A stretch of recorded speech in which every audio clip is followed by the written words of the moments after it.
Hello, and welcome to another episode of Ask SplitSuit a Question. I'm James SplitSuit Sweeney here for thepokerbank.com, and today we're going to answer one of your questions. So today's question comes from Chris R, and Chris asks, what about blind play once the whole field limps in? What types of hands should I be looking to raise here?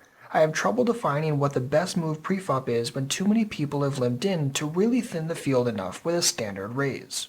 So Chris, that's a great question, and these are going to be dynamics that are more common in micro limit games online or super small live games like 1-2 or 1-3, where there's a lot more limping, a lot more preflop passivity, and you're going to encounter this kind of situation more often. So as to what range you should raise from the blinds when there's a ton of limpers like that, normally I suggest raising very, very tight, very, very strong side weighted. Even if you take a situation with, say, like a pocket nines and there's a lot of limpers to use, say we're playing full ring or something like that, and there's a lot of limpers, or you're playing, just normal live. What do you really want to do with nines there? Do you really want to raise? Because if you raise, what's realistically going to happen? Well, probably going to get at least one caller, and then all of a sudden everyone behind them wants to call as well, and then you get this huge multi-way pot, very small SPR, and with a hand that's pretty tough to play in a multi-way pot, yet alone in a very small SPR pot. I mean, you're not going to hit the flop very often. How are you going to play over pairs? How are you going to play second and third pairs? Not really going to be a very fun situation for you. So again, I'm going to be raising the strongest of my range as a default. So my queens plus ace king, and then hands like ace queen and pocket jacks tend to sit there on the cusp. But even a hand like pocket tens, which is usually a very, very strong hand, is going to be very, very tough to raise in this kind of situation, similar to the pocket nines mentality that we just spoke about. So another thing that you kind of hinted at the tail end of your question was you're having a difficult time thinning the field with a standard raise size. So a lot of players, if they're in this situation, actually choose a size that's too small, and that actually becomes counterproductive. So say they raise with tens, say they're playing 1-2, there's a bunch of limpers to them, they raise from the blinds to 15 or 16 or 18, something like that.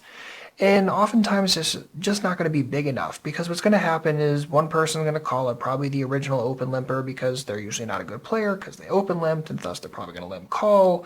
And then once that happens, then everyone behind them wants to call as well. And again, now we're back in that huge pot, multi-way pot, with a hand that's going to be very, very tough to play. So when you're raising in this kind of situation, you're choosing your raise size, usually you want to raise a lot larger than that. Somewhere between 10 to 15x is going to be much more typical. Again, these aren't the most common situations in the world unless you're playing in like a super, super soft 1-2 game or super soft micro games constantly. But when they happen and you're raising, again, if we're going to be using that strong range, we want to use a large raise size where we can ideally get it heads up or maybe get two callers, but really avoid getting 50 callers and getting everyone and their mother to call, because that's usually not going to be a situation where a hand's going to perform particularly well. Now, one quick note here is if you're in a situation where you could raise to, say, 25, again, playing 1-2, a bunch of limpers to us. If you could raise to 25 and everyone's going to fold because that's such a large size, you could actually start doing that with a pretty wide range of hands. So because you're just contending for the pot, throwing a very large multi-way isolation out there and just trying to attack the pot. It's a rare situation, but if you ever find one, it can be a very, very profitable one.